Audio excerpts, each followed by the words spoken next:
Hey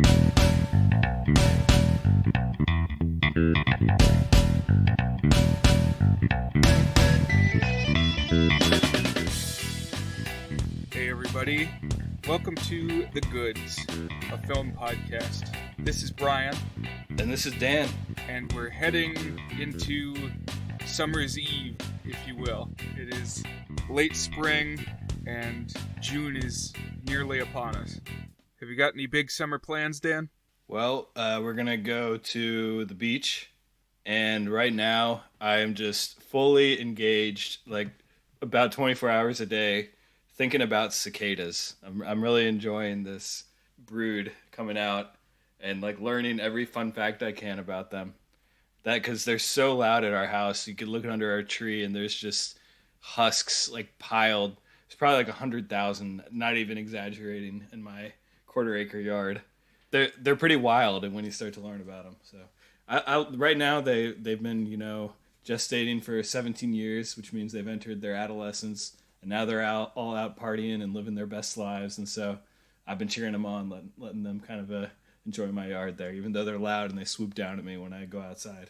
It's a coming-of-age story. Indeed. And I like me a coming-of-age story. Exactly. Have you eaten any cicadas? I haven't gone that far. No. Okay. I know that's a thing. Have you? Back when I was 14, the last batch, I ate quite a few as like a stunt, like a geek act. But I've eaten one this go-round just to show my brother that the stories were true. Good for you. Perhaps. Bugs gross me out. I've never been about the novelty of bugs being in my food. I know that's like a whole subgenre of novelty food eating, but it's never been one for me. No, what worries me now is I saw a video at one point of like somebody stomps on a praying mantis or something, and this huge parasitic worm comes out. Uh-oh. And so that's what I concern myself with. So okay. You have to be careful eating anything raw. There was like an Australian boy a couple years ago who ate a slug and like the parasites inside ate his brain. So be cautious. In my brother's words, he got his world rocked. I guess that's one way to put it. Yeah, that's just one of many reasons that I am not on eating slugs right now. But I have gotten some compelling recordings of the cicada audio, so it is fun when they come to town. And they make me think about how I'm going to be 48 the next time. It's like Halley's Comet, except way more annoying. What's the coolest space thing you've seen since you brought up Halley's Comet? Like, as far as an astronomical event? Maybe it's just fresh in my mind, but the eclipse of 2017 blew my mind. Or maybe it was early 2018, I can't remember. Yeah, that was cool. That's second for me, was the 2017 solar eclipse. My number one is I remember the Hale-Bopp comet from, I think, 1997. The one that the cultists killed themselves to, like, send their souls to. Oh, man, yeah, I vaguely remember this. And that was, like, the most impressive. It really was like in Mario Galaxy or whatever. Or Avatar. Just, I can see why medieval people would be, like, freaking out about this. Yeah. I have seen meteor showers a couple times when I've been camping. It's just like little streaks across the sky. Right. Yeah, those are cool, too. But I'm not on board with supermoons. Supermoons get too much hype. And it's like, it's the same moon. Don't try to make this special. It's like a little closer. So, since we're heading into summer now, some of us are probably going to be taking road trips. Especially, this is Memorial Day weekend coming up. Sometimes I get it confused with Labor Day. But this is the one that comes first. And so some people are hitting the road, as in our film today, which is Tourist Trap.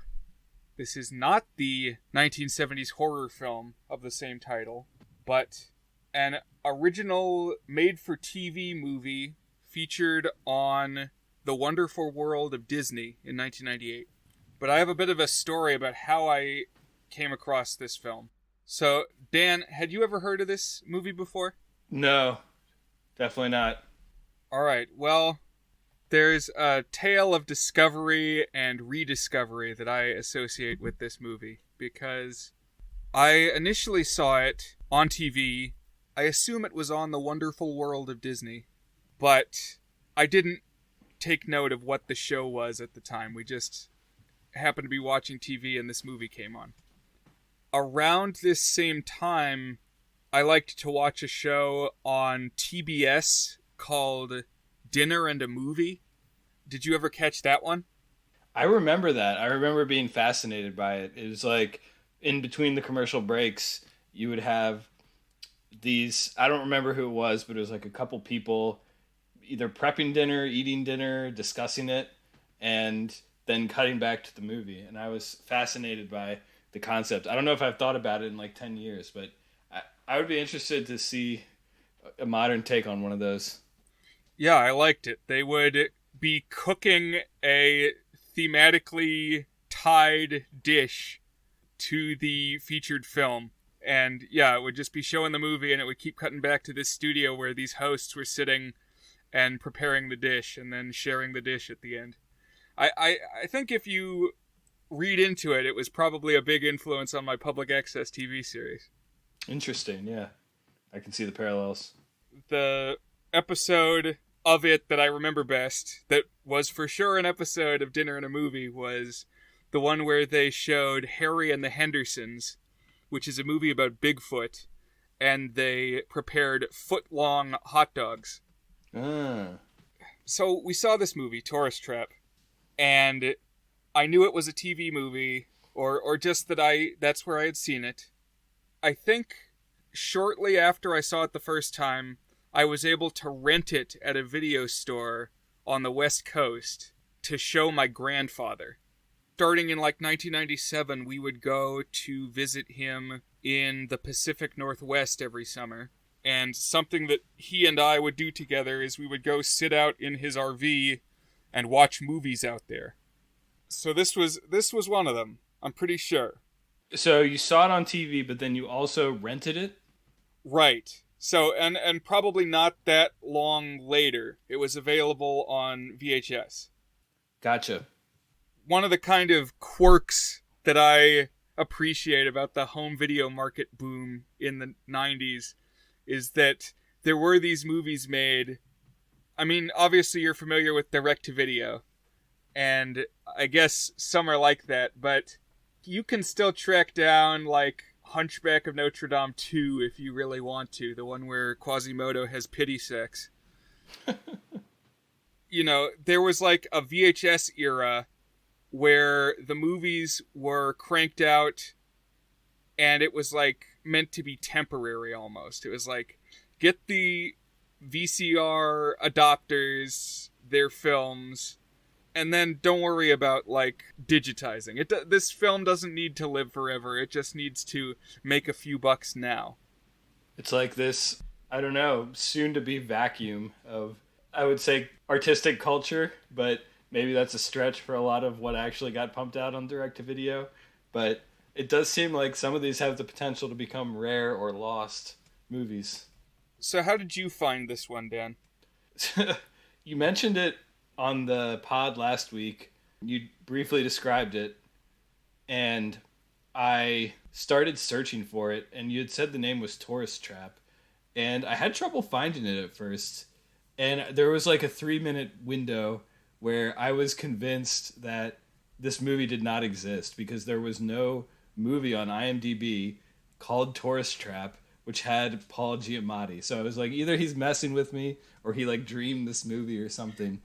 But then I eventually found it. It shows up as a TV episode on IMDb because it aired as part of the Wonderful World of Disney program. And then once I managed to find it there, I was able to track it down on Letterboxd, and I eventually found it streaming on YouTube with Malaysian piracy warnings at the beginning. So I think somebody violated Malaysian law uploading it to YouTube. But I downloaded the YouTube file and was able to just watch it on my computer. Well, I'm glad you said that because for a long time after this maybe second viewing, I came to believe I might have dreamed this movie. Because it disappeared quickly and it was hard to find evidence of what I had seen. Because the key things I remembered were that it was about a family driving around in an RV and that there was a pivotal yard sale scene, a yard sale flashback scene that involves a historic chair. So, like, flash forward maybe like 8 years or something when I was in high school, and I'm talking with my family, hey, do you remember that movie? And after I described it, they did remember it. And I was like, what movie was that?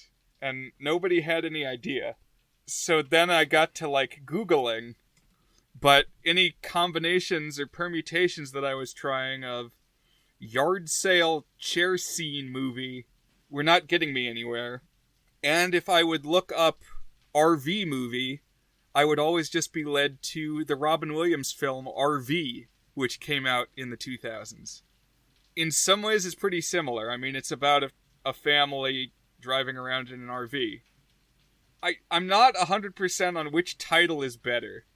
I mean, RV at least fits what's happening. Tourist Trap is debatable. Right, because RV's kind of lazy. It's like, oh. Definitely. Very lazy. Like the same person who named Anteater would have named RV. It's like, he's eating ants. Let's call him an anteater. They're driving in an RV. Let's call it RV. I don't know if you're getting here with that connection, but not only is it a similar concept, but I'm pretty sure the movie RV stole the poster design.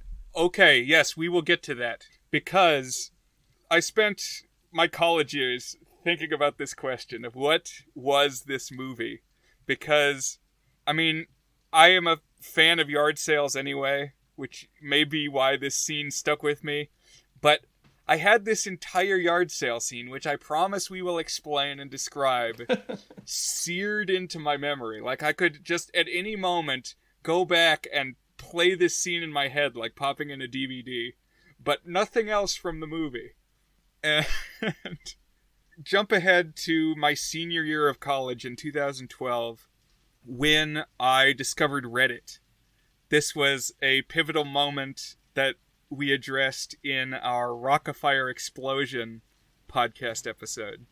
In my initial wanderings exploring Reddit, I came across the subreddit called Tip of My Tongue, the premise of which is to post things that you vaguely remember, and you give a vague description and then say, what was that? So, basically perfect for my purposes.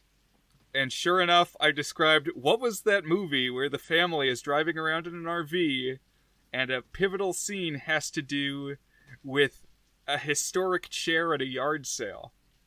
And they said, oh, Tourist Trap, 1998. No hesitation. No hesitation. Maybe at Halloween time we'll come back to the power of Reddit, because something that steered me there was at one point, I think in like 2010, they recovered a lost Nickelodeon TV movie. Did you catch that story, Dan? I have read about this. This is one of the better lost media recovery stories I've read. So, like, there was a one-off airing of a Halloween movie on Nickelodeon in like 2000. And the movie was called Crybaby Lane. And Nickelodeon never aired it again. And so, years later, internet creepypasta writers discovered this oddity in the listing history of Nickelodeon. Oh, what was this scary movie that they only ever showed once? Was it cursed? And I think its reputation was only enhanced by the few people who claimed to have seen it, probably saw it when they were like very susceptible to spooky things, you know? Right, so it was all these rumors of what it could be. But then it eventually reached somebody who was like, oh, hey, I recorded that the one time it aired. And then people, were saying, oh, is this true? Because the person just said that they had the tape. And then they, posted a little promo scene from the start, and people were debating, oh, did they just doctor this? Is this some fake trailer? But then, the next day, they posted the whole movie. And so now you can go on YouTube and you can watch Crybaby Lane. Amazing. So, back on track. Back on the road. Similar story here with Tourist Trap, 1998. Because I now found myself in 2012 reunited with the movie and went and purchased a VHS copy. And sure enough, the poster is identical to the RV poster. It is an RV teetering on the tip of a mountain. And so, the RV image, had eclipsed any memory that I had of what the Tourist Trap marketing looked like. Very strange. Yeah, pretty wild. One reviewer on Letterboxd did a little bit of investigation. He initially speculated that perhaps a later VHS release mimicked the marketing of the RV movie, but he said he found one from 2001, which is a few years before the RV movie, which came in 2005, that had the same iconic teetering RV on the mountain that RV would use a few years later. So, I mean, either it was somebody had it planted in their subconscious and just came up with it, or somebody said, hey, remember that one obscure Disney movie that had that interesting poster? Let's steal that idea for our RV poster. But now I finally had the movie in my hand, and I gave it a watch again. Knew that someday I would have to talk about it with someone, and here we are.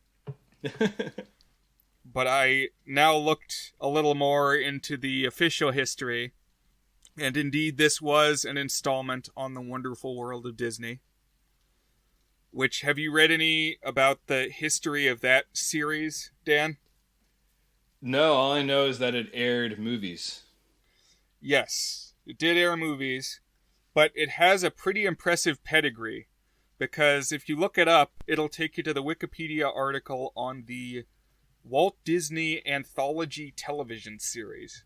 Technically, I guess this is considered one incarnation, one iteration of the show that started with Disneyland back in 1955. Whoa.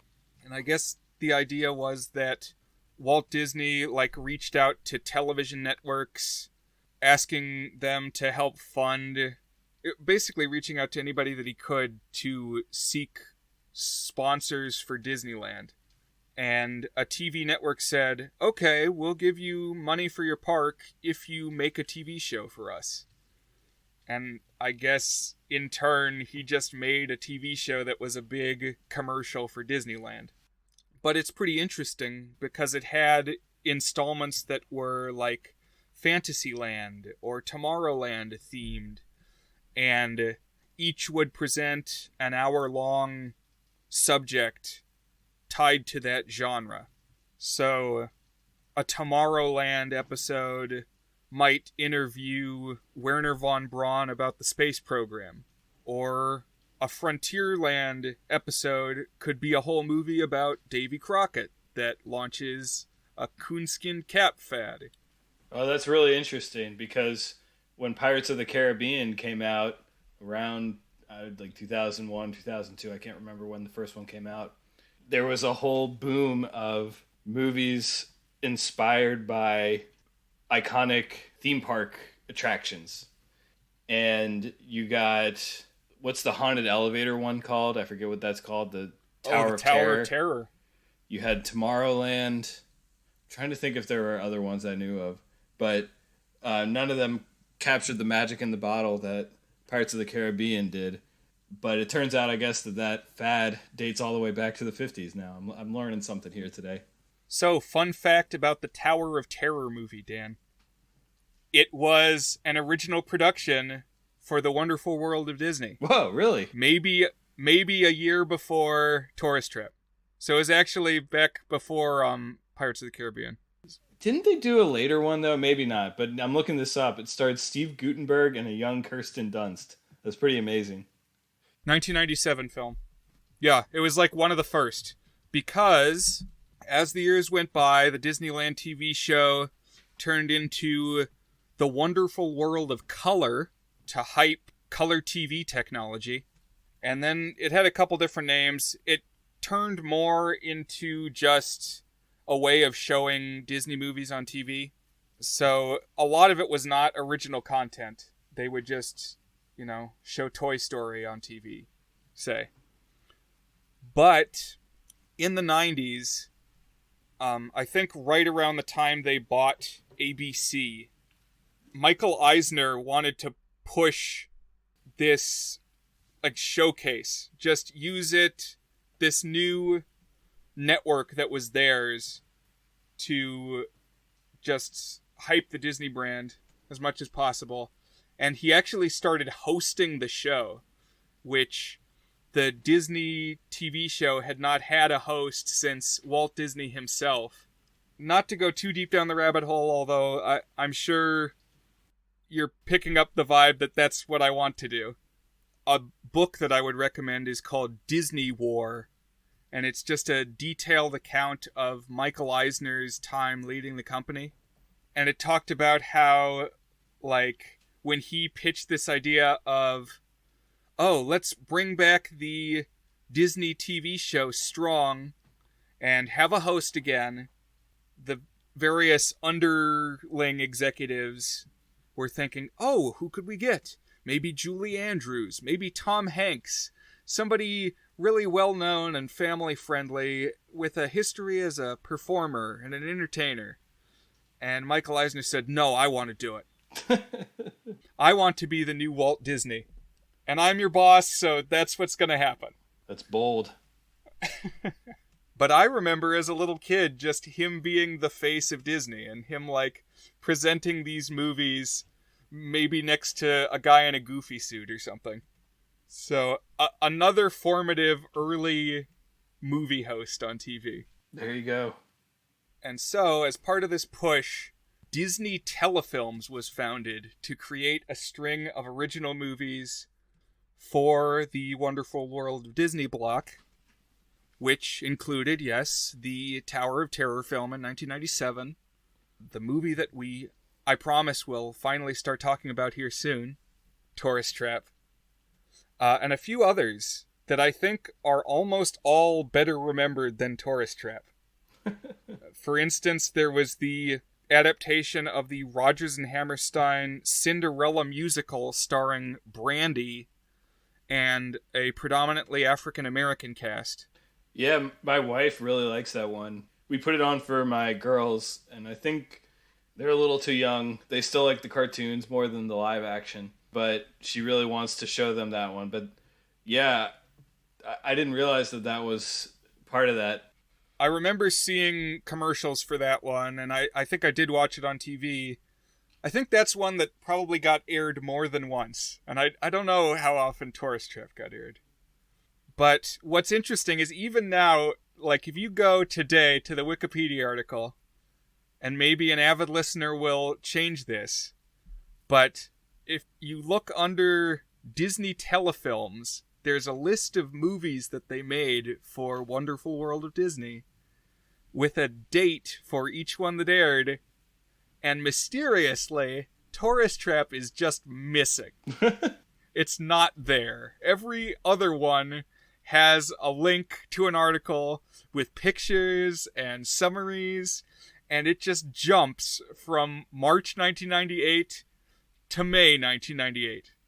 And the April 1998 entry is not there. That's so weird. It's like a planet deleted from the memory log. But luckily, we are here to share with you the myth of what Tourist Trap 1998 was all about. Are you ready? I have one more question for you since you seem in the zone on the movies. How does the Wonderful World of Disney relate to Disney Channel original movies? Are they just totally separate lines of made-for-TV movies produced by Disney? That's a great question. Maybe we will revisit this. I've got at least a couple DCOMs I want to throw on at some point. So if you check in with us and we're covering, say, the 13th year, or Read It and Weep, or maybe Zombies and Zombies 2, I will have an answer to that question. All right. At the moment, I'm not sure. I'm sure there's some overlap in terms of talent working on the films. I'd believe it. So, Dan, at this point, do you think I've oversold this movie? Well, you haven't really talked about the movie itself very much, just that it was something that got clogged in your memory. I mean, I think you've sold it correctly. It's a TV movie. It is a TV movie. That was formative for you as a kid, which I don't think is necessarily a testament to its prestige level in any way. Yeah, I guess nothing I've said is really disputable. It's all been statements of fact. Some more irrefutable facts. This movie tells the story of the Pipers, who are a family living in Wisconsin. The star of the film is Daniel Stern, who plays Patriarch George Piper. Now, Daniel Stern, I guess he's one of the bandits in Home Alone. What do you know Daniel Stern from, Dan? Yeah, well, I was going to ask you, do you have any overarching opinions about Daniel Stern? So, not so many. From this movie, I get the sense that, like, a pillar of his comedic persona is, like, freaking out about things. Yeah, so I really like Daniel Stern. I'm really fond of him. I don't know why. It's one of those subjective things that I just can't defend on any kind of justifiable level, but he's just, you know how I've talked about there are some actors and actresses who, for whatever reason, I just don't like. Daniel Stern's the opposite. I just like him.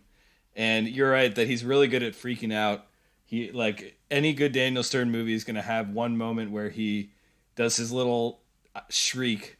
I say everyone, but that's not actually true, because perhaps the thing that he is now most iconic for me, and part of the reason I'm so affectionate towards him, is that he was the narrator of The Wonder Years, a TV show that profoundly shaped my view of growing up and life when I was a young adult.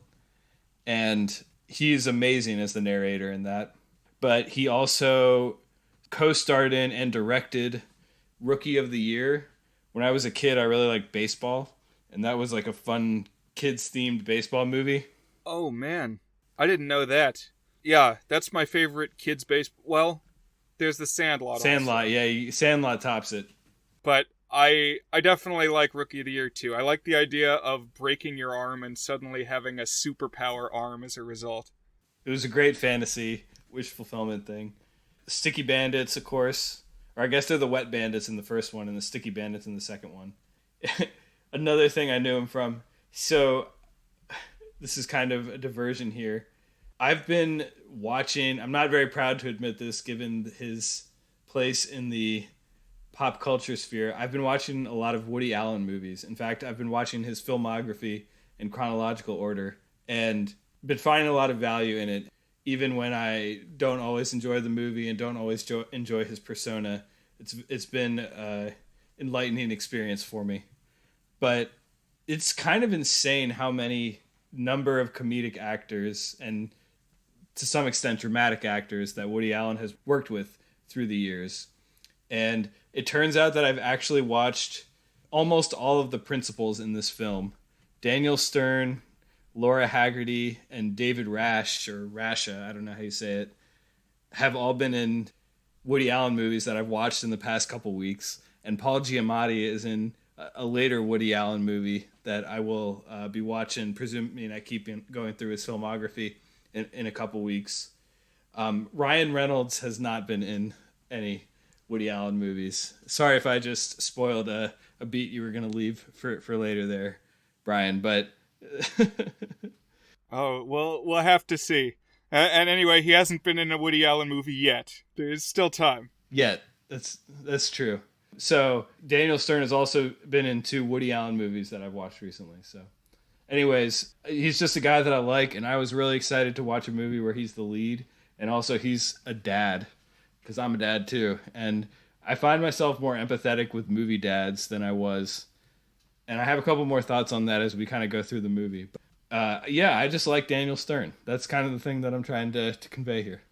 I think you did it. And when we meet this family, we kind of meet them one at a time because the message that they're driving home is that the various members are out of touch with each other. So as the movie opens, we are hearing the mom speaking to each of them, but it's over this answering machine. And like each family member is getting up and starting the day, and they have a special message from the mother for them, though only one of them is ever there in the room at a time. This opening left me a little cold. It was kind of weird. It felt like an infomercial for the product. It had Memo Minder on it. I don't know if that was actually a product where you had like memos you would leave for people and they would hit play and hear it. But this was just kind of felt very product placement-y, not necessarily servicing the plot. Yeah, good point. It is very focused on the gadget that we're seeing. But as we learn about each of these characters in turn, we meet Daniel Stern as George, the dad, and he works at a bank. I guess he's like a money manager, and he advises people on their investments. Probably lends out money, as banks do, expecting returns on their investments. But his heart is not in that. Kind of just drifts off into Walter Mitty dreams while people yammer about how they want to spend their money. Because his passion is for history. And ever since he was a kid, he's been inspired by these Civil War journals kept by his ancestor Jeremiah Piper, which is where Paul Giamatti comes in. Because you could call this a ghost. I think it's just a figment of George's imagination. Yeah, it's like a Harvey situation. Yeah, Jeremiah is hanging around and like George talks to him. So this was 98, I think we said it came out. I saw it listed as 97 a couple places. I said 97 last week, but if the air date is to be believed, it was 1998. Yeah, like filmaffinity.com had it listed as 1997, but both IMDb and Letterboxd had it listed as 1998. I think we can go with 1998. So this was before Sideways really brought Paul Giamatti out of, I think, his typecasting as a neurotic short guy and into a prestige actor discussion where now he can be cast in anything. And it'll be just kind of interesting that they chose, like, I think he was a villain in a Spider-Man movie, which is just kind of funny. But he's the type of guy now who commands that type of respect. I don't think that was true in the late 90s. I think he was not quite up at that level, but kind of looking back, when you have Daniel Stern, who I personally consider a beloved comedic actor of the 90s, and then you also have Paul Giamatti, a prestigious actor himself, and there's like significant portions of this movie that are just them playing off each other, which really work for me. Like they're always fun and funny, and Paul Giamatti is great as kind of this snarky Civil War soldier, and Daniel Stern kind of on the edge of sanity and losing his cool. It feels like a retroactive casting coup, in my opinion. It's pretty solid top line there. Yeah, they do have some funny bits together. There's a moment when they're like having a conversation in the bathroom. Like George is talking to himself in the mirror and Jeremiah is there. But then it like segues to a little later and George is in bed with his wife and Jeremiah is there in the bed and he even like takes the covers. That made me laugh.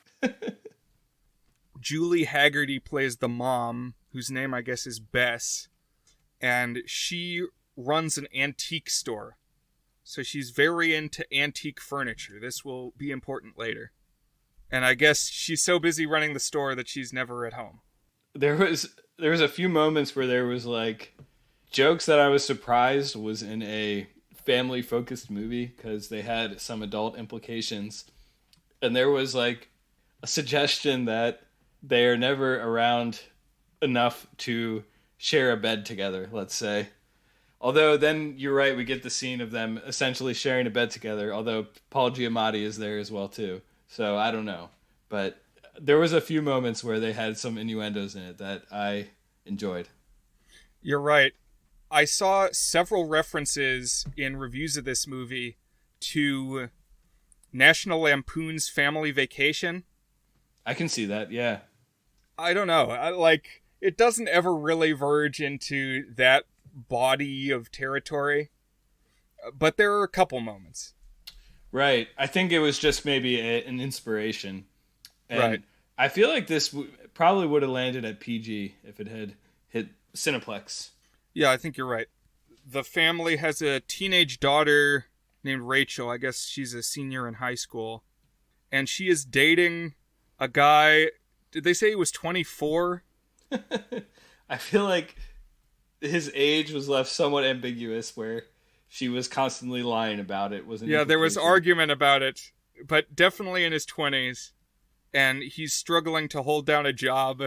And his name is Stork. I want to savor this moment while we acknowledge that the character's name was Stork. It just immediately goes into... We've had some good names. We've had Meat from Last Day of Summer. We've had Bulk and Skull. We've had... I gotta look it up. What was the name of the douchebag boyfriend in Some Kind of Wonderful? Hardy Jens? Yes. There you go. Just a lot of great names for toolbag characters. And I would say one thing that I've learned from my experience hosting this podcast is that the toolbag guy characters get the best names in the movies. And here we got a guy named Stork. And I just the word Stork was tattooed on my brain as I was watching this movie. It's just no matter what else what you're going to say about this movie, it had a character who was a toolbag boyfriend named Stork, and so I was just smiling, you know. Man, this might be an episode where I'm reevaluating my rating as we go. Quick power ranking of toolbag male character names. Let's just say our top 5, unless you can think of another one. Let's say our top 5 are Hardy Jens, Stork, Meat, Bulk, and Skull. Do you have any favorites there? Oh man, I'd put Meat pretty high. Not as a character, but the name, great name. I'm with you. That was going to be at the top of my list too. Okay, I think I might give Stork second. Although Bulk and Skull are equally good, and I think you gotta have them as a package. So I don't know if they get second or third. There's synergy between them too. It's not Bulk, Skull. It's Bulk and Skull. Bulk and Skull. Power Rangers. Rounding out the family is son Josh, who is not much of a character. He only really has significant story beats at the end of the movie. Early on, as he's kind of having his midlife crisis, realizing that he doesn't enjoy his job and he's out of touch with his family, George pulls in at a gas station where he runs into this couple of RV enthusiasts. They roll in their big rig, and it's all covered with bumper stickers of the places that they've been. And they talk about how great it is to have an RV. So, Dan, what is your experience with RVs? I have almost no experience with an RV. My most direct experience with an RV is that I'm now on my HOA board, and we have a storage lot where many of our residents store RVs. And we recently rewrote the regulations for that storage lot. And so I had to think a lot about what are the regulations for storing an RV on a piece of asphalt. So that is I've never spent time in them or traveled with them. What about you? Well, like I said, I used to hang out with my grandfather in his, when it was usually just parked in the yard, and watch movies out there. But I have a lot of relatives who live on the West Coast, and various families among them have tended to have RVs. So we have taken some road trips. We have actually camped at some campgrounds. And I think they're cool. I mean, any car is kind of like a little room that moves around, and this just builds on that concept. Right. My wife and I have occasionally romanticized the idea of selling our house, getting an RV, and spending a summer or a year or some absurdly long period of time just living in an RV, driving around the country. They are expensive. I saw my dad once watching a video on YouTube about the topic, and the guy hosting the video was like, "This is a rich person's hobby."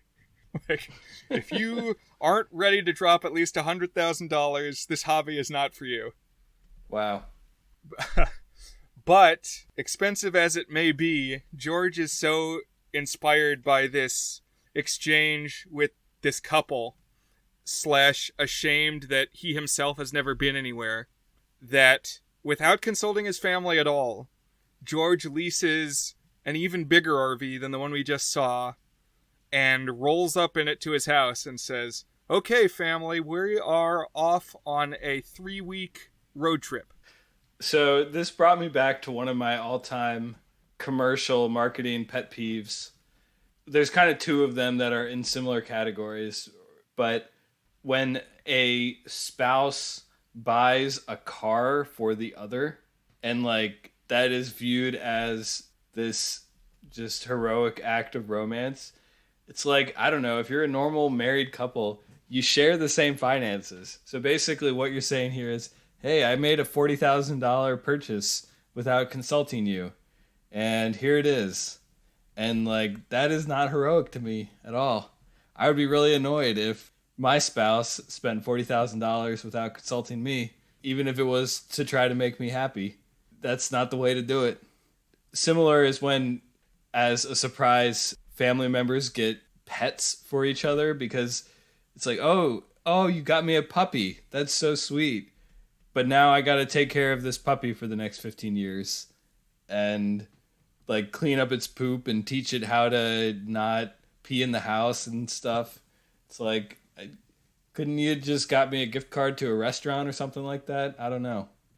I don't think Dan has any pets. I haven't been to your house in a little while, but is that accurate? That is accurate, yeah. If you're looking to give away a dog, I'll take one. If anybody listening has some puppies that they don't know what to do with, I'll take one. If you're in the gift-giving mood. Yeah, if you're trying to gift a live animal to one of the hosts of the goods, Brian's your starting point there, I think. Yes. I think just as selfish, if not more, George's itinerary is tailored to the journeys of Jeremiah Piper. It's like the travels that he undertook during his time as a soldier in the Civil War. That's the route they're going to follow. But the upside to this is that we're going to hear some local place names, because we are broadcasting from Virginia, and that's where they're going to end up. I always like it when we get local shout-outs. I watched this show, The Americans, which is about Russian spies who are successfully integrated into American society, and their neighbor works at Langley, CIA base in Northern Virginia, and like every other episode they would have some local reference that would be like, oh yeah, that thing. They'd be like, oh, we're going to drive out to Leesburg and go for a hike, or we're going to go to McLean and visit our friends there. And it's like, and they would occasionally mention roads and stuff. So yeah, I'm in on anything that makes me feel like I'm the center of attention here, and I know these references. I like that too. There's an episode of The X-Files where, as he always does, Mulder is chasing somebody down at the 42-minute mark, and he shouts over the walkie-talkie, "He's headed down Chain Bridge Road."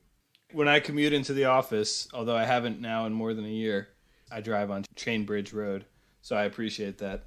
So the family begrudgingly agrees to this, to go on this trip. They're won over, one by one. Rachel, the daughter, agrees on the condition that her dad hire Stork to paint the house, which is a transaction that I like. We'll see where this Stork arc ends up. I feel like this movie did not know what to do with Stork.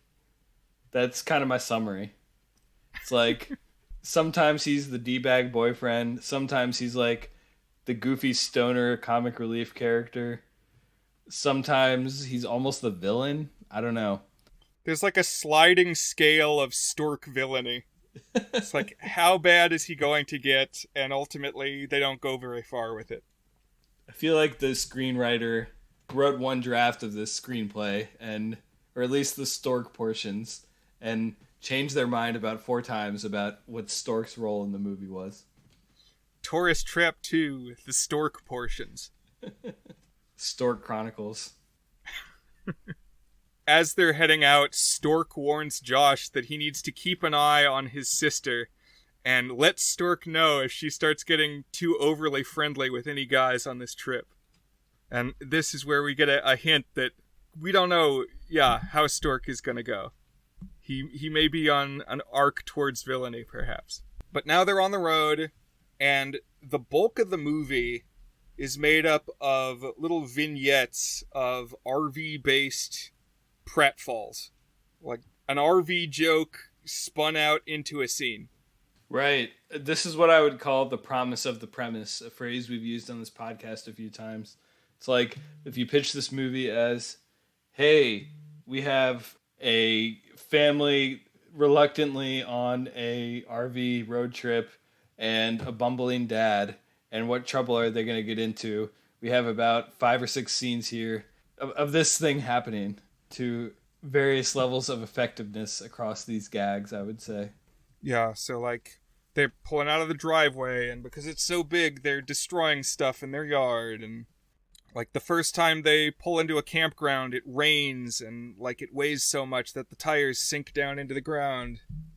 There's a silly scene where they're driving along and Daniel Stern is taking a shower, which anytime that I've ever seen anybody even use the bathroom in an RV, usually it's stopped. I mean, sometimes it's fun to do it while it's moving, but a shower at least I would wait until it was stationary. I agree. That did not seem very plausible to me. But because the wife is driving and the dad is showering, they're not like talking to each other or looking at each other. And the RV comes to a stop where there's like a street fair going on.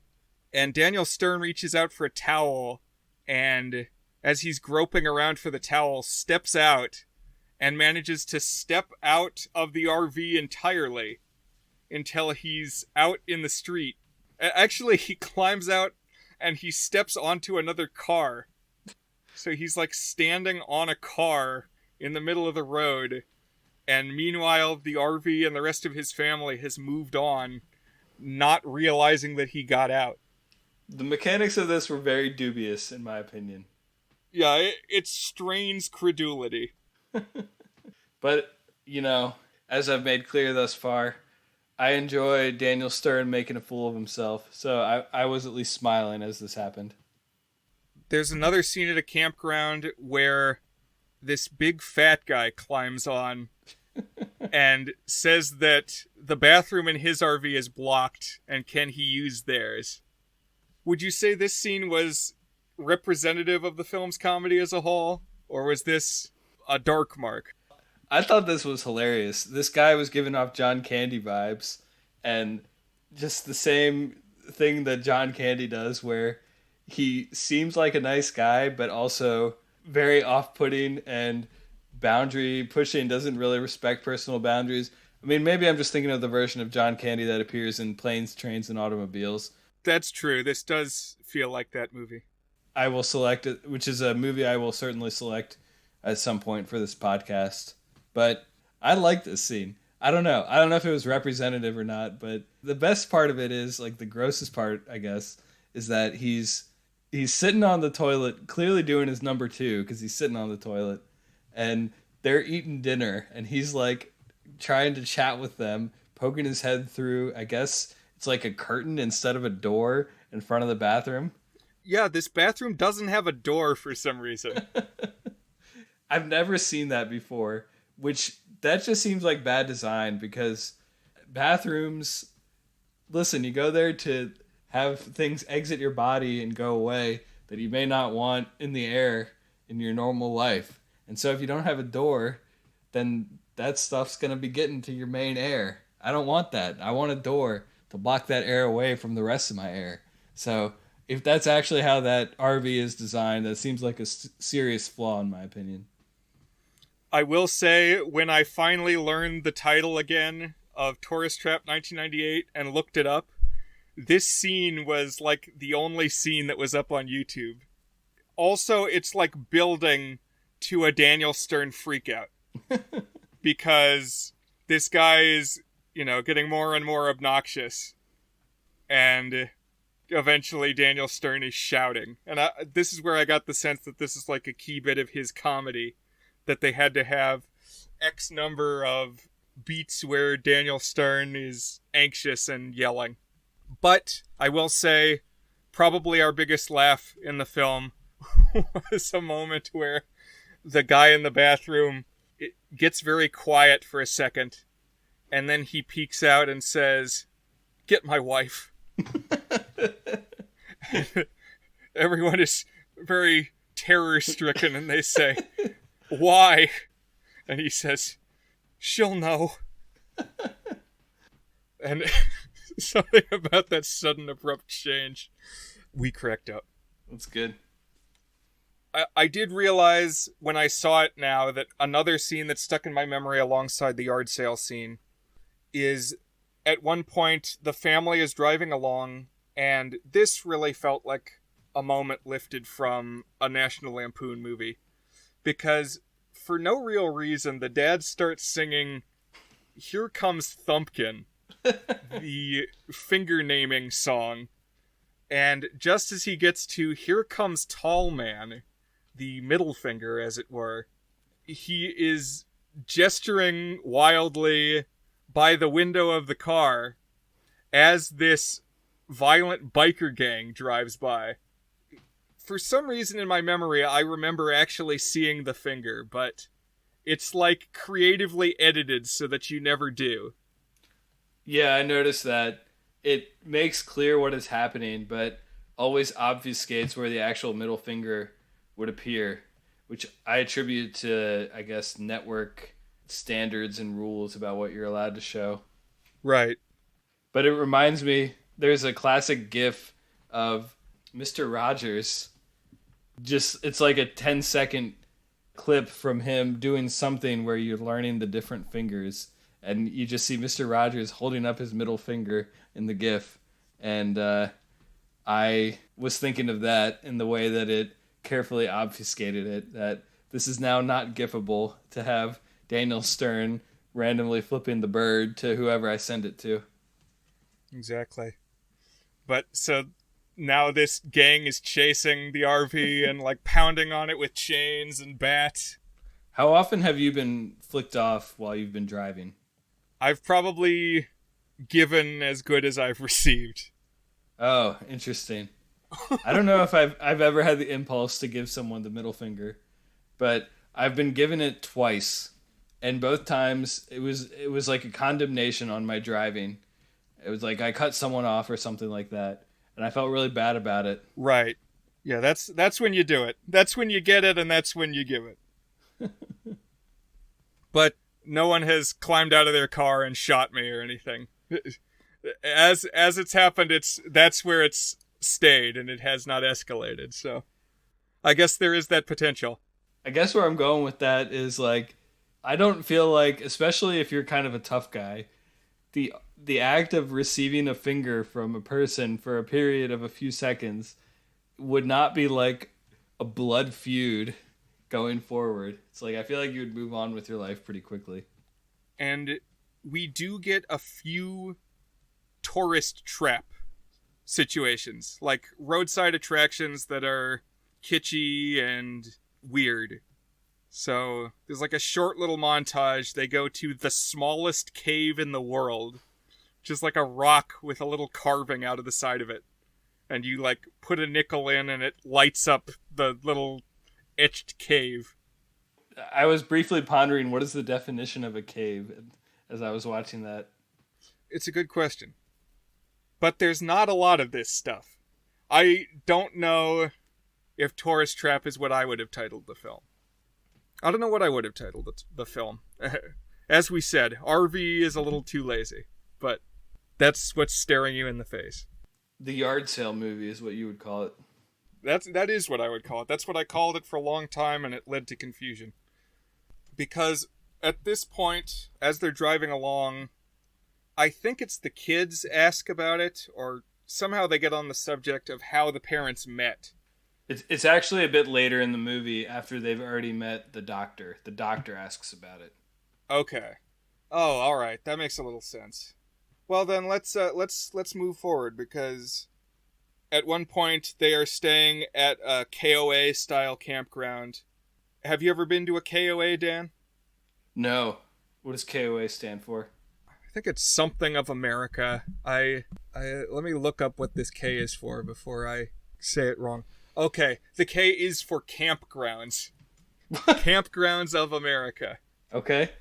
But they have facilities as shown in this movie. It's like they've got like areas where you can pitch a tent, areas where you can park an RV, and there are communal meeting spaces. And they'll do like a karaoke night. And they'll have like a little building with pool tables and a swimming pool and stuff, where all the people on their various road trips can mingle. So that's what this area is like. And Daniel Stern is just kind of sitting in a lawn chair shooting the shit with some of these other campers. And Bess goes off to do the laundry in this like little laundromat that's there. And she gets bitten by a snake. And this guy who's in the laundromat too, like, swoops in to save the day. And of course, he's gonna suck the poison out. And so word comes back to Daniel Stern that someone is sucking his wife's leg in the laundry room. So I thought this scene was set up for a different purpose. Like, it kind of leads towards, in the process of trying to take care of her, it looks more and more suggestive about what is actually going on. And I thought Daniel Stern was going to walk in on them and get the wrong idea. I thought that was exactly what the scene was building towards. But then that didn't happen. I feel like that was maybe the original idea and they got talked out of it or something like that. But so I was disappointed at first, but then we get the payoff of the son walking up to the dad with his crowd of buddies who are like out of there smoking cigars or something. He says, "Dad, some guy's sucking mom's leg in the laundry room," which is just, a movie like this does not deserve a punchline like that. I was laughing pretty hard when that happened. So this is Dr. Early, and he's played by that guy Rash. What's his first name? David Rash, or Rasha, Rasche. And this guy does cut a striking profile. I don't know if he's quite dashing. That's kind of the way he's presented, as like a Paul Hogan in Crocodile Dundee character here. Like a guy who's very knowledgeable about the wilderness and is adventurous. If you had to describe his look, comparing him to another actor, how would you describe him? I would say young Anthony Hopkins. And like not that young, just like slightly younger. Right. What about you? For me, it was Dollar Store Willem Dafoe. He had the same kind of creepy intensity with his eyes. Yeah, he has this intense energy and the sense that at some point he might do something creepy. Right. Like, he might not go as far as Anthony Hopkins and eat your skin, but he might think about it. He might suck your leg and get some ideas. I could see him shouting at himself in a mirror as the Green Goblin, though. Oh, yeah. Meanwhile, in another section of the campground, Rachel, the daughter, runs into a hunk at the pool. And I was very surprised because suddenly Ryan Reynolds is in this movie. Yeah, out of nowhere. Like, for a moment I was trying to think. It's like, I've seen this guy. But it couldn't be. But here is young Ryan Reynolds playing a character named Wade. It's great. There was like a period of maybe 2 years. I'm thinking like 97 to 99. So this is right in the thick of that, where the style was these like really big, almost poncho sized polo shirts with just these gargantuan collars, just these huge, ugly ass collars on these polo shirts. And every scene, he's got a different one of these just gnarly freaking yachts of button-up shirts. Or I guess they're polo shirts. They don't button all the way up. But I was enjoying him with this distinctly dated look. Also interesting to note that Wade is Deadpool's name. I think it's Wade Wilson. But this Wade, as it turns out, is Wade Early, the son of Dr. Early. So now we have this dual force of emasculation as embodied by the Earlys, who are going to threaten George in his role as head of his family. You know, the two families start interacting more. They seem to keep running into each other. And once the daughter and Ryan Reynolds start hanging out, they are engineering ways for future run-ins to happen. Right, they're hitting it off. And so, Josh, of course, was supposed to report anything like this back to Stork, which he does. And so Stork jumps in his van. I think he's got a van. That's the vehicle it makes sense for him to have in my head. Agreed.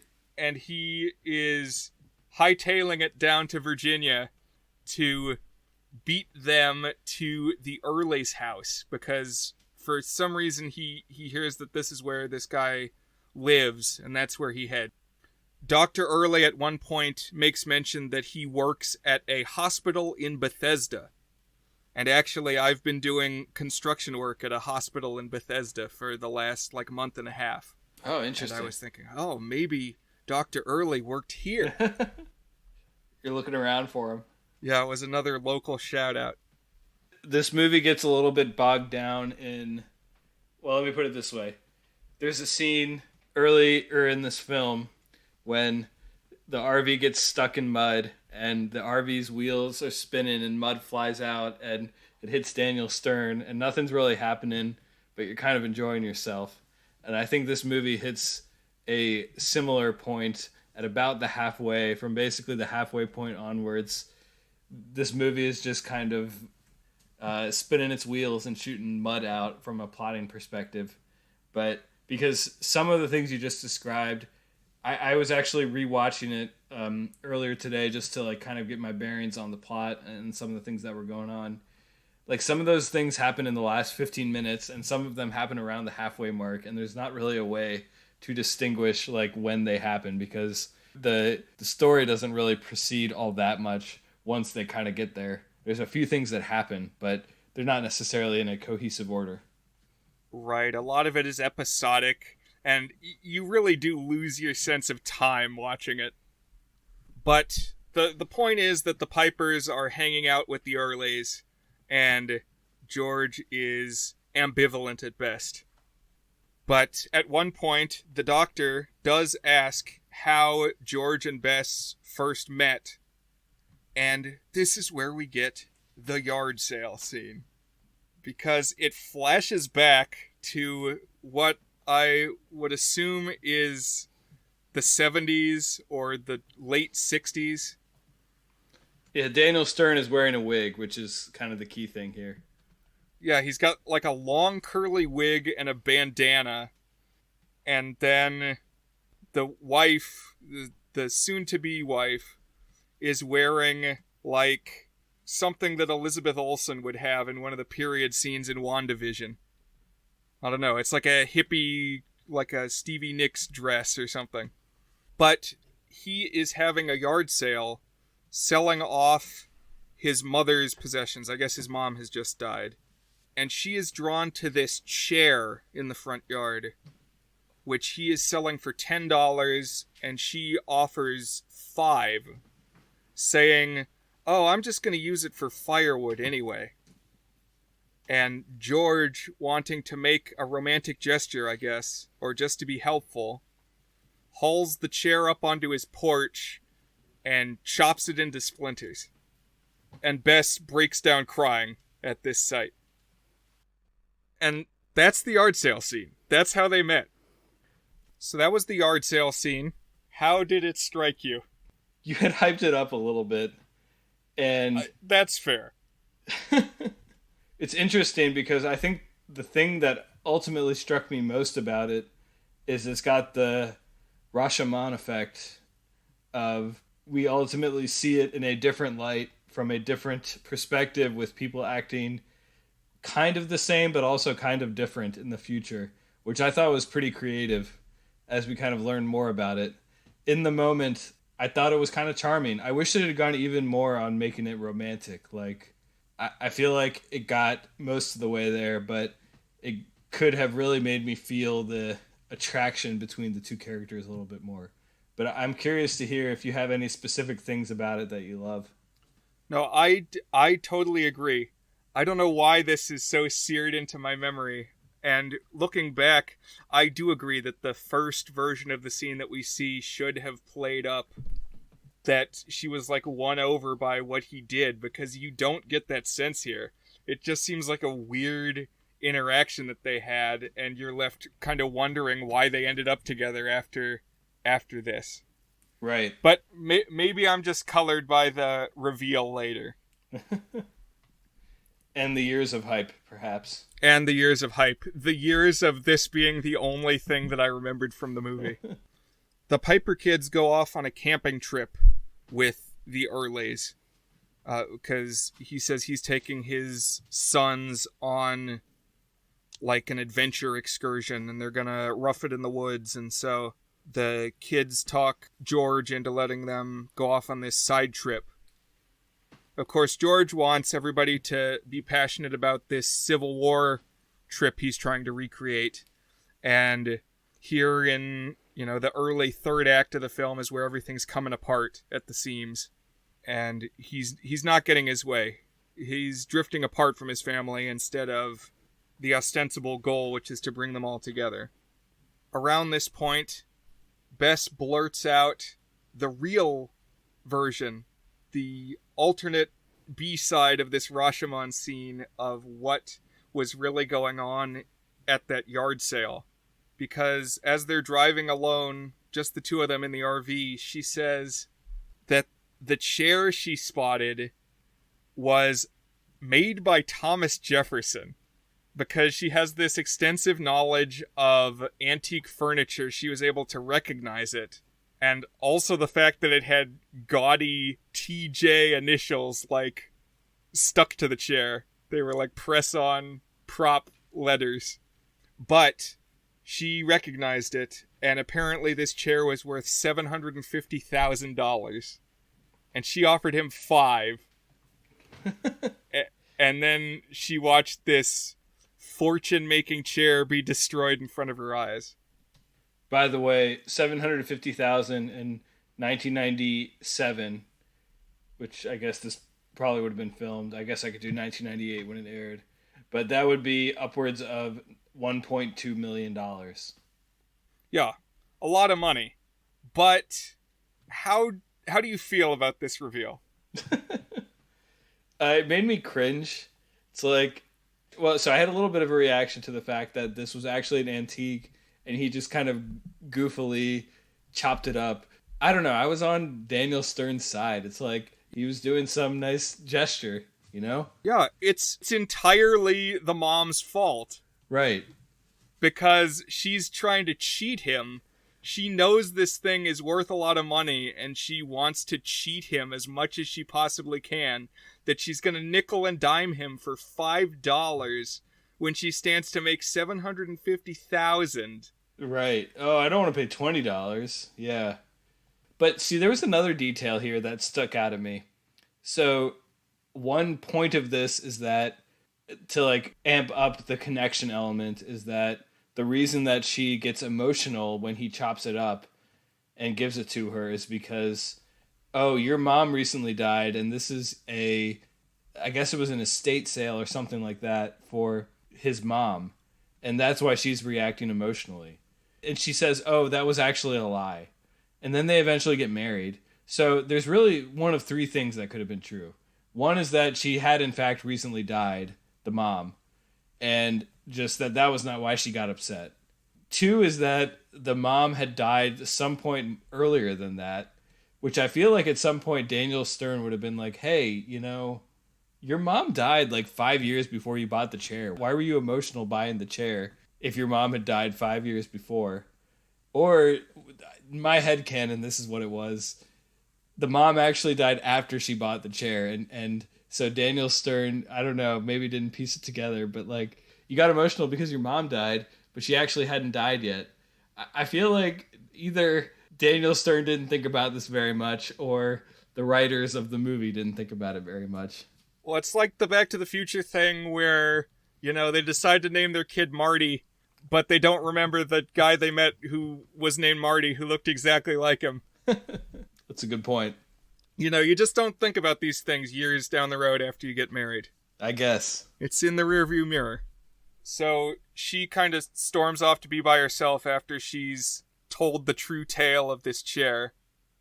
And not to harp on it too long, but it's kind of the scenario you were talking about with Shapley in It Happened One Night, where if one character knows that he stands to make a ton of money, it's like, what is the cost of sharing that information with one additional person if it helps ensure the delivery of the money? That's a very astute connection that I would not have come up with on my own. It's like we could each make $400,000 and not risk the chair being destroyed if I am upfront and honest about this. Yeah, or just buy it at the price that it's listed and like don't mention firewood. Because once firewood is on the brain, you just got to start chopping. I guess.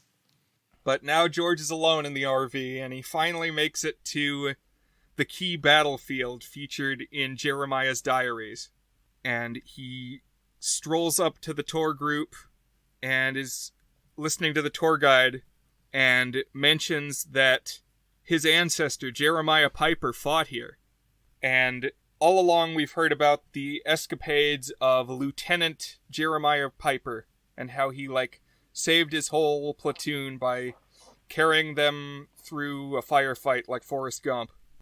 But now we get, another Rashomon moment because the tour guide tells the true story of Private Jeremiah Piper and how he was a big coward and went AWOL and, not only that, but ran off with, all the unit's supplies, leading to a Confederate victory or something. There's also, an implication that he stole the draft of the Gettysburg Address from President Lincoln, which seemed like a little bit of a stretch to me. Yeah, because he's, faking an injury at a hospital, and Abraham Lincoln comes in, and Paul Giamatti robs him. He takes his wallet. So this is a scoundrel.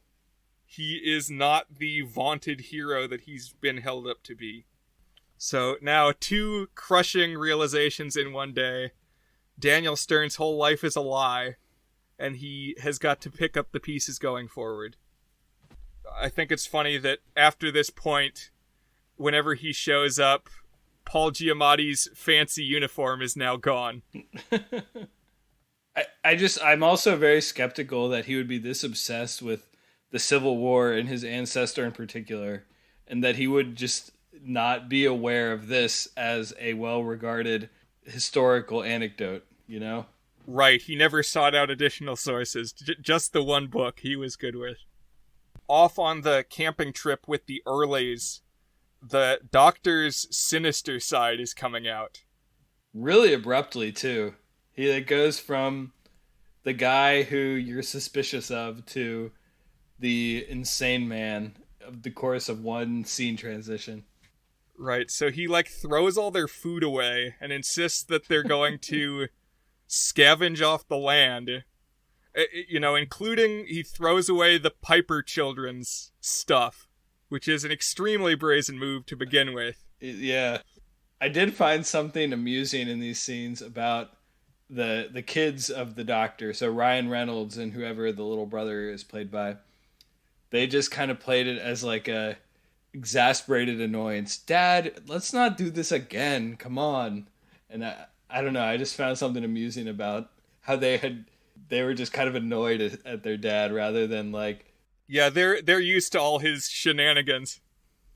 But then it goes off the deep end when Josh brings the wrong kind of firewood, presumably with no explanation ahead of time. And the doctor freaks out and is yelling at him. Get white birch! You gotta get white birch! And so Josh, runs away into the night. But round about this time, Stork has made it to the Early's house. And nobody's around. And he's, in a fit. He's ready to get some revenge. And just kind of falls asleep angrily on the porch and slumps into a chair. I want to watch the Stork cut of this movie, where we just see what is Stork's experience with this film. That's right. We need the Waiting for Godot or the Rosencrantz and Guildenstern are dead, where it's the whole story from Stork.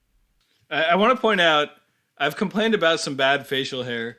I think Stork takes it to a new level. It's like he's trying to grow it but can't grow it. It's just this wispy ghost of a goatee and mustache, and it's just, you couldn't look worse if you tried, basically, with facial hair. It's like the Stork line. You need to be above the Stork line for facial hair. It's like the minimum bar for what you could possibly look like. All the disparate story threads are coming together now. George comes to pick up his family, but Josh has run off in the night, and he's gotten pinned down by a log. Like, he slipped down a embankment, and the log rolled down after him and, landed on his leg. So he's stuck. And watching this is another moment that I realized was burned into my brain, and has probably come to me at moments and been like, what was that moment? What was that movie where the kid had the log roll on top of him? I was like, oh, it's this one. And it gets paired with that movie where a chair gets chopped up at a yard sale, and that movie where a biker gang pounds on the side of an RV. But I wonder, is this the tourist trap? Oh, the tree is the trap. The wilderness, the temptation of a life where you have some more adventurous and romantic father. Is that, in fact, the tourist trap that they fall into? I like it. Yes. But Josh remembers one of the lessons that his father taught him about the Civil War, which is that rockets were used for communication and to signal that you need help.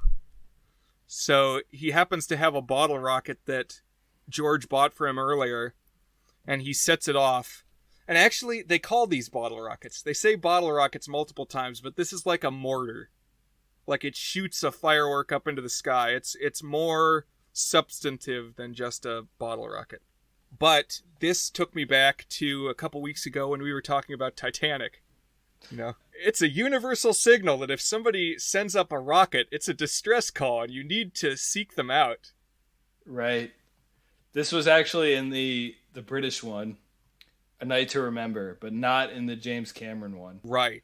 Where there was that other boat. They're sending up the thing that means, hey, we need immediate assistance. But they probably don't mean that. So let's just stay over here. But here in Tourist Trap, people have learned their lesson, I guess, because George does come to respond to the rocket call and gets his little Superman moment where he lifts the log off his son. And realistically, if I were in Daniel Stern's situation, there's like 8 people standing around. I would say, hey, come and help me move this log. Right. But this, this is an important moment for George as a character. It's where he gets to be the hero. Yeah. One thing that caught my eye here was, I feel like if you get to the point where a log is crushing your leg to the point where you can't pull it out, and then your leg gets out, there should be some damage at that point. You can't just be, oh, well, my leg isn't stuck anymore. Oh, I guess I can walk around and I'm just fine now. It's like, I feel like a bone would have been shattered or something at that point. Right. I don't know. Yeah, there should be some kind of makeup at least. But, I don't know. It was just enough to form like an ankle cuff or something. Like, too big to fit a foot past and too heavy to lift off. I suppose. I haven't had too many heavy things fall on my leg. I feel like legs are pretty strong. They're one of the stronger muscles in the body. Like, I feel like you'd be pretty good at getting your leg out if it was stuck under something. The only way you wouldn't be able to would be if it was really severe. And at that point, I don't know if you would just walk away unscathed. What I'm getting here is that we need to start doing like a Mythbusters segment of the podcast where we recreate key scenes from the films. And maybe that's, you're looking for boosted ratings. Maybe that's where we need to take the podcast in. Let's throw our bodies into it. Doing dangerous stunts. Yeah. The Goods Jackass edition. And so now the family's back together again. George is showing his true colors as a good guy and not an insane, scary guy like other dad. But everybody reconciles in this scene that gave me, like, the same energy as at the end of Back to the Future, where Biff is just hanging around the McFly house, like, polishing their car, despite having attempted to rape the mom. Like, I don't know, he's shown himself to be this unhinged, verging on maniac. And no, everything is good now because he can mend a leg.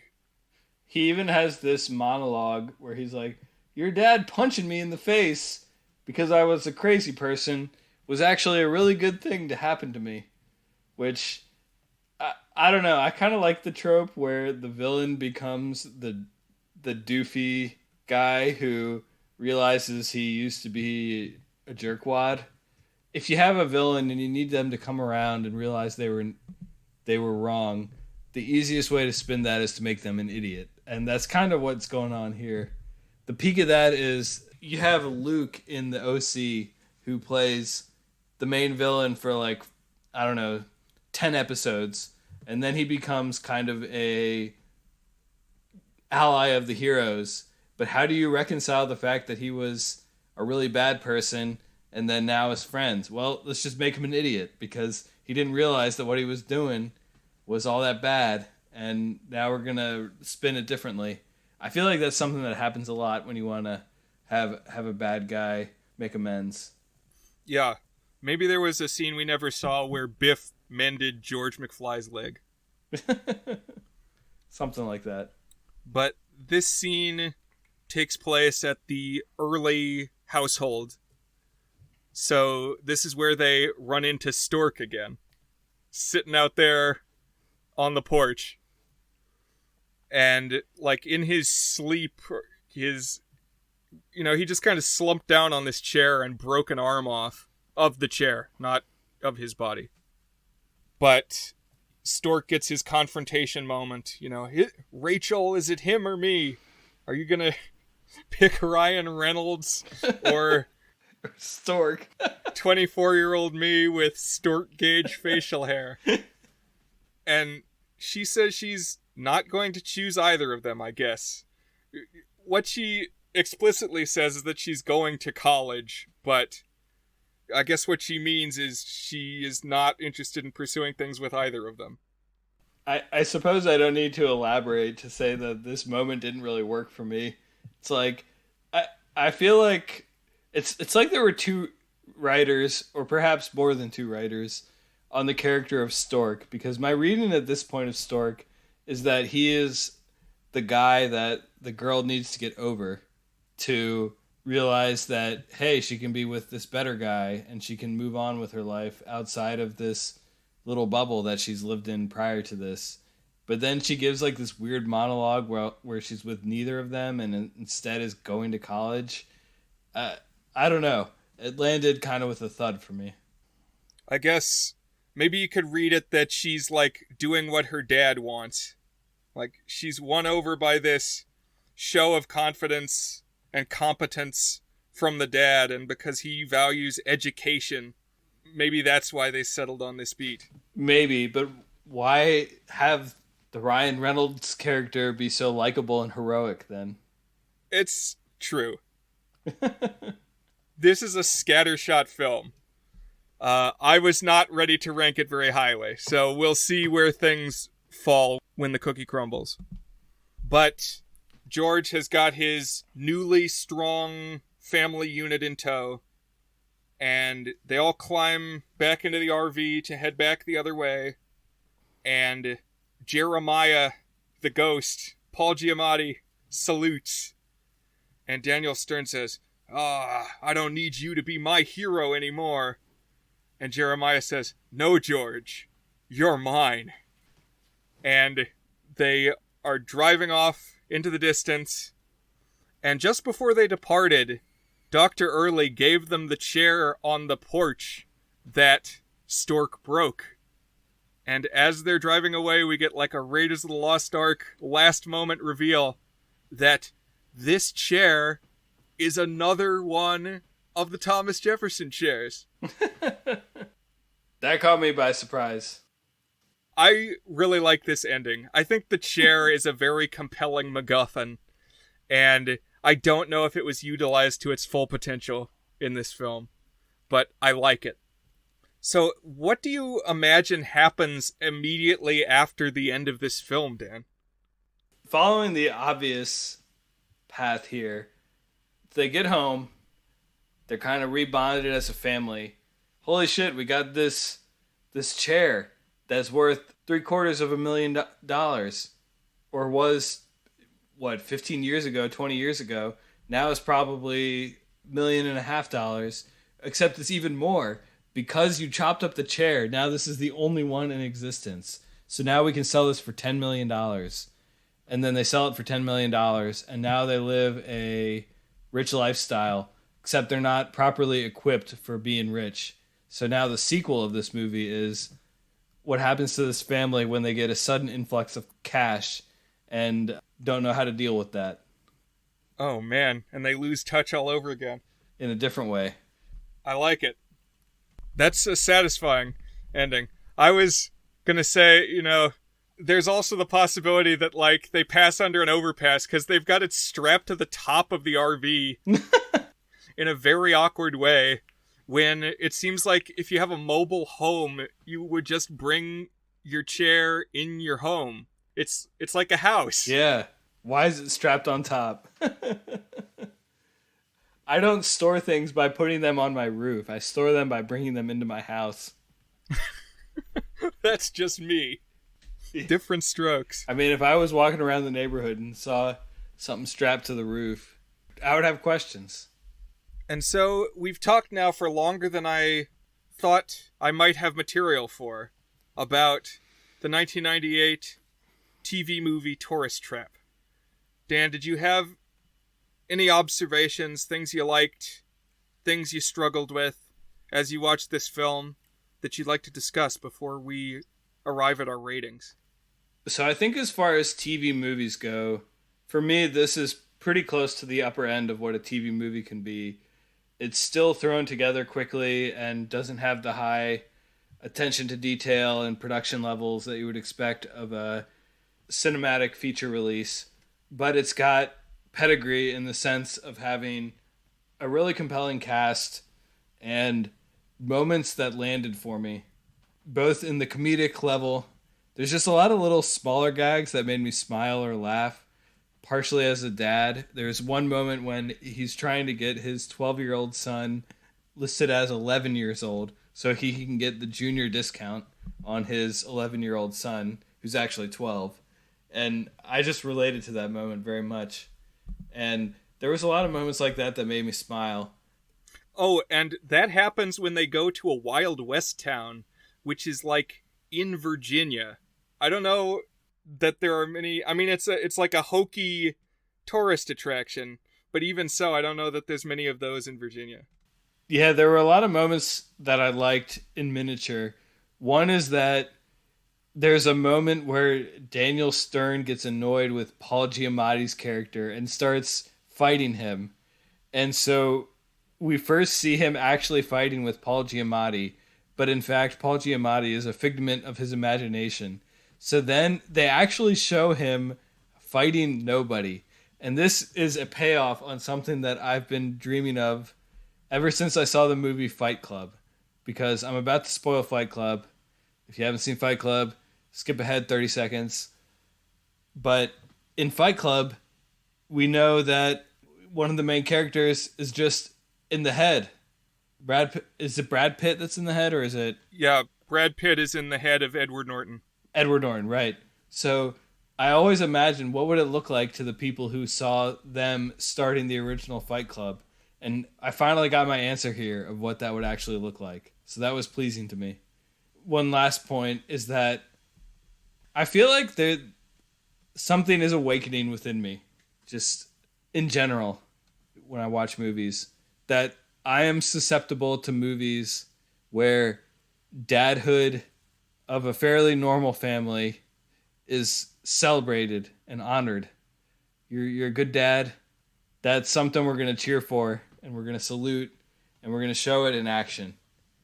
So there's a movie, it's called Love, Simon, that's like a romantic comedy for teens about a boy coming out as gay and eventually meeting someone. But the moments that really stuck with me are the parents reacting to the teen coming out. And like, there's this scene where the dad of that character, the main character, Simon, basically says, I accept you for who you are, and I still love you, and we're going to be a great family. And I was like bawling tears as I watched this movie. I think I am just personally susceptible to good dads in movies. And so the moment where Paul Giamatti is like saluting Daniel Stern as his hero for being a good dad, sticking up for his family, figuring out how to raise his family, that got to me. It made me kind of emotional. Like, I think in life, all I want is for Paul Giamatti to give me a salute for my own dadhood. That would be like a life dream accomplished. I would know that I'd made it. And so that landed for me. And I don't know, it's still a TV movie, and I think my rating will reflect that, but it's near the upper limit of what a TV movie that still has all the corniness associated with a TV movie and the low production values could be for me. Wow. And one last good thing, I enjoyed the score, surprisingly solid for a TV movie. It had like banjo stuff and piccolo battle music, and I don't know, it didn't feel very cheap to me. It felt like kind of creative and fun on a low budget to me, I guess. Those are some of my positive things. I'm sorry if I stole some of your thunder there. No, I enjoyed hearing that. And I'm glad you got something out of this movie. I wasn't sure anybody would. But you mentioned the score. Another movie that falls into the category of VHS exclusives that I remember certain things about them distinctly, but struggled to track down for a long time, is 1993's Beanstalk, which I might have to queue up as another episode at some point in the future. But that one has also got a kind of cheap score that I still find compelling. And my friend I played it for described it as low-budget adventure. I think that would be a great name for a travel agency. Oh, I like that, yeah. It's like if you were going to embark on a cross-country road trip, you might want to stop at low-budget adventure. Right. So some final thoughts before I issue a rating. I don't know if it holds up as well as it's burned into my brain. I am glad you enjoyed it. I think it is a good start of summer film. Makes me want to hit the road. But there's a weird mix of story elements. You know, it's a road movie, but it's also like a Civil War movie, and there's ghosts, and there's an antique treasure hunt with a chair as like the central lost ark thing that people are after. I don't know. It's a patchwork, and it has strong moments, but I think any of these themes you could like describe and be led to a different movie in the catalog if you were not sure what film you were looking for perhaps a very long time. The moment that got to me was he kind of leads up to he's searching for his grandfather's, I guess it's a watch or something, and it's kind of built up to be what I thought was going to be like the climax of this movie. And then we're basically at the 45-minute mark, so that's barely past the midpoint of the movie. And they get to the battle site, and he's like, oh, well, if I'm to trust the journal, the watch will be right here in this tree. And he reaches in, and he pulls out, hey, the watch was right here in this tree. And then we don't hear anything about the watch for the rest of the movie. It's never mentioned again. That's right. I had forgotten. That felt a little off to me. Well, with that abrupt note, are we ready to rate? Sequentially, not in order here. Did you notice when the RV hit a lamppost that the lamppost caught on fire? What was my takeaway from that? Is it that these lampposts are powered by gas or something? Yeah, it's a gas. I mean, you hear, when they knock it over, you hear the whoosh of a gas line. So, yeah, gas lamp posts. That's all. I was just curious about that. I spent the next 5 minutes after that happened wondering why a lamppost would catch on fire if it got hit by a car. But that was another big laugh. I was not expecting the sudden jet of flame. I feel like they burned some of their budget on that. They're like, oh, this will be great. They'll hit the post and then it'll catch on fire. And then everyone who watched is like, why did that happen? That's not how lampposts work. Lampposts do not work that way. Yeah, no, I've hit most of my points, so we can move to the is it good section. Well, you are our guest, Dan, so you get to be the first to tell us. So, we have an 8-point is it good scale, ranging from a 1 out of 8, which is a very not good, up to an 8 out of 8, which is our masterpiece rating, which we call Tour Day Good. So, is Tourist Trap 1998 good? I had a lot of affection towards this movie. It's got some stars I really like. It's got moments that land. It's also just a TV movie with a lot of cheap production values and half-assed script edits. I was smiling, and I want to support Daniel Stern in any way that I can. I'm going to give this a 4 out of 8. Goodish. It's not quite good. It's nearly good. It's about as good as a TV movie could be for me that doesn't kind of transcend the cultural stasis, I guess. You need something like High School Musical to surpass that 4 out of 8 if you're just a TV movie. But for me, this is a highish 4 out of 8. I was smiling and enjoying myself and also acknowledging that this is not exactly what the average consumer would call art. Well, I'm glad I could bring it to your attention. So, going into this, I had been thinking recently, what would a 2 out of 8 movie look like? Because so far, neither of us has given a movie on the show a 2. And I guess of our official episodes, not a 1. But if you listen to our joint coverage of the film Robert from 2015 on the podcast Buzzed on Movies. That movie was about a haunted doll, and it was not good. And so we gave that one, in fact, a 1 out of 8, which we've labeled very not good. So we have technically given out 1s before. 2, though, not good. What would that look like? And coming to our broadcast tonight, I was almost ready to bring the hammer down and declare this one not good. I think you could call it forgettable if you were not grabbed as a child by the mystique of the treasure chair in the legendary yard sale scene, that you might not remember this movie. I think a great many people never remembered this movie.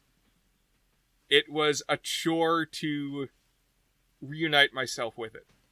But Dan has brought me around a little bit.